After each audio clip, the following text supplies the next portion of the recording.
What if I told you you've never truly woken up, that everything you see, feel, and believe is not what it seems?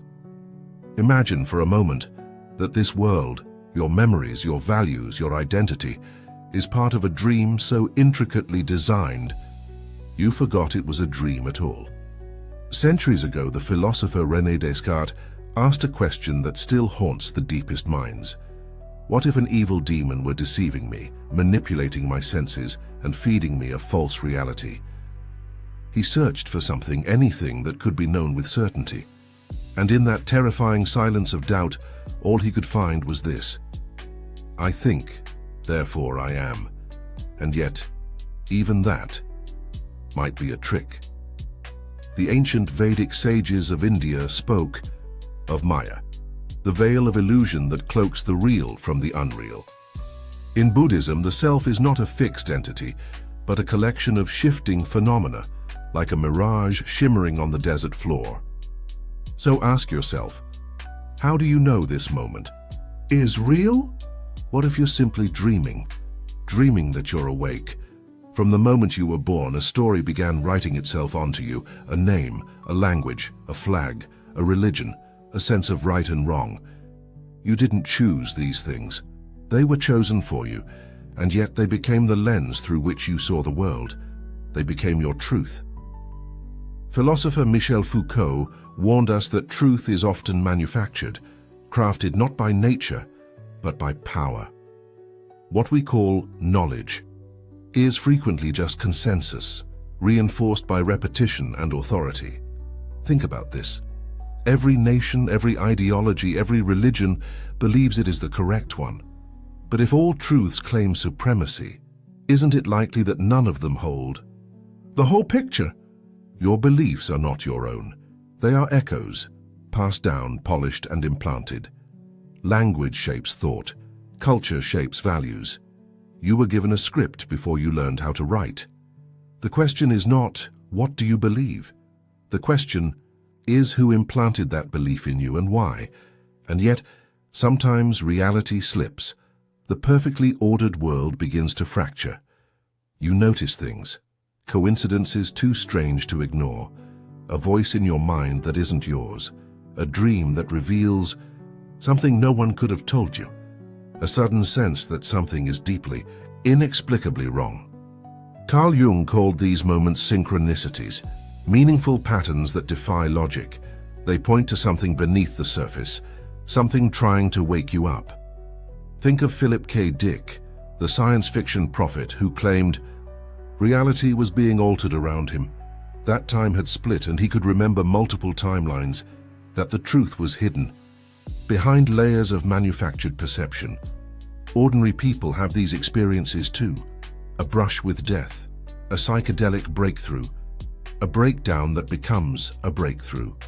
Something begins to whisper, this world is not what it seems. These cracks are not errors, they're invitations. The mirror breaks not to destroy you, but to reveal who is truly staring back. Here's a terrifying question. What if the illusion is not accidental? What if it was designed? In Gnostic texts, the world is ruled by a false god, Yaldabaoth the demiurge, who traps souls in matter, feeding on their ignorance. The ancient texts speak of archons, spiritual parasites that confuse the mind and distort reality. Today the names have changed. We speak of algorithms, echo chambers, and surveillance capitalism. But the function remains: control. You're not just sold products, you're sold identities. You're told who to be, what to fear, what to desire. And all the while the system feeds on your attention, your labor, your belief. The illusion persists because it profits from your sleep. Whether the architects are spiritual, technological, or psychological, the result is the same. A prison of thought, where freedom is mistaken for chaos and obedience for truth. The Matrix is not just a movie, it is the mind. But what happens when the beliefs begin to fall apart, when the old stories no longer fit, when the inherited truths begin to rot? You fall into the void. But here's the secret. The void is not death, it's rebirth. Zen monks sit For years staring at a wall asking impossible questions like, what is the sound of one hand clapping? Why? To break the mind, to shatter the illusion that truth must be logical, because only when the mind breaks can it finally see. When belief collapses, something deeper awakens. Not more answers, but a presence, a silence, a raw and terrifying awareness. This is kenosis, the emptying of the self, not to become nothing, but to become real, only when you lose everything you believed in. Can you finally touch what's beyond belief? And then, at the very edge of the void, a revelation emerges. You are not just a character in the dream, you are the dreamer. The beliefs that trapped you were built by you. The illusion that fooled. Yours was co-authored by your own mind. Quantum physicists tell us that the observer affects the observed, that particles do not exist in fixed states until they are measured. In other words, reality waits for your attention to decide what it is. The mystics were right. Consciousness is not in the world is in consciousness. You are both the prison and the key, the falsehood and the truth. The veil was always thin because it was made of your own thoughts, and now we return to the beginning. You came seeking truth, her final answer, but the deeper you go, the more the ground vanishes. The Tao Te Ching says, the Tao that can be spoken is not the eternal Tao. Heraclitus reminds us, you cannot step into the same river twice. Mystics whisper, to know God, unknow everything else. So what remains when all beliefs dissolve? Only this breath, only this moment, only this mystery, vibrating with the unbearable intimacy of being. You were never meant to find the answer. You were meant to remember the question.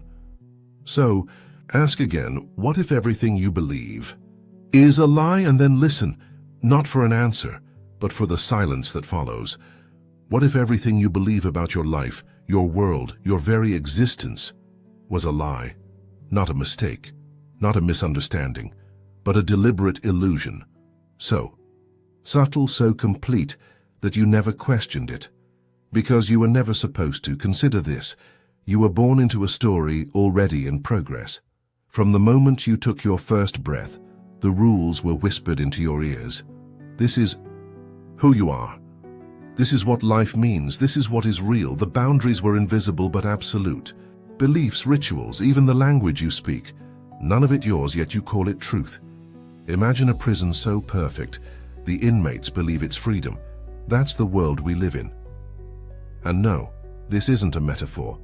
From Plato's cave to the sleek corridors of simulation theory, ancient and modern voices have warned us. We mistake the shadow for the flame, but we don't listen. We can't afford to, because to question reality is to risk everything. But now you must ask yourself, if your thoughts were programmed, would you even know? Your beliefs didn't arise in a vacuum. They were installed, like software. Think back, who taught you what was real, what was right, what was possible? From religion to media, school books to social codes, every institution you've ever trusted had a hand in shaping your perception of truth. Foucault called it the architecture of knowledge. Terence McKenna called it culture is not your friend. And Marx, he warned that ideology, the ruling ideas, serve only the ruling class. Belief is not benign. It's weaponized, institutionalized, sanitized. Geocentrism once ruled unquestioned. Then came the telescope. Newton's clockwork universe shattered under the weight of quantum uncertainty. Paradigms don't evolve. They collapse, and when they do, they take everything with them. So what makes you think your current beliefs are sacred, immutable? Maybe truth isn't a destination. Maybe it's a demolition site. Now we dive deeper into the one place you thought was safe, your own mind. But your mind is not a mirror. It's a maze. Your thoughts influenced, your memories edited, your identity constructed. Modern neuroscience shows how perception is stitched together, not received. Your brain fills in the blanks, guesses the shapes. It deceives for efficiency. The result, a hallucination you mistake for reality. Buddhism spoke of this long ago. The self is an illusion. Descartes questioned the very act of thinking. Today, cognitive science confirms what you call you is just a story, fluid, fragmented, flawed. So who is the thinker behind the thoughts? What watches the mind as it spins its tale? When you realize your mind lies to you, even to protect, you begin to ask, who's really in control? Here's the core revelation. Prepare yourself. Truth is not what you think. It's not a fixed point, not a fact to be found. Truth is a force, a presence, a relationship. Advaita Vedanta teaches, you are not the body, not the mind, you are that. Existentialism counters with, there is no essence, only existence and all. Quantum physics, it tells us observation alters reality. So what is truth? It's not discovered. It's created in every conscious moment. Every perception, every choice, and every belief you hold acts like a lens, distorting the infinite into the familiar. When you stop clinging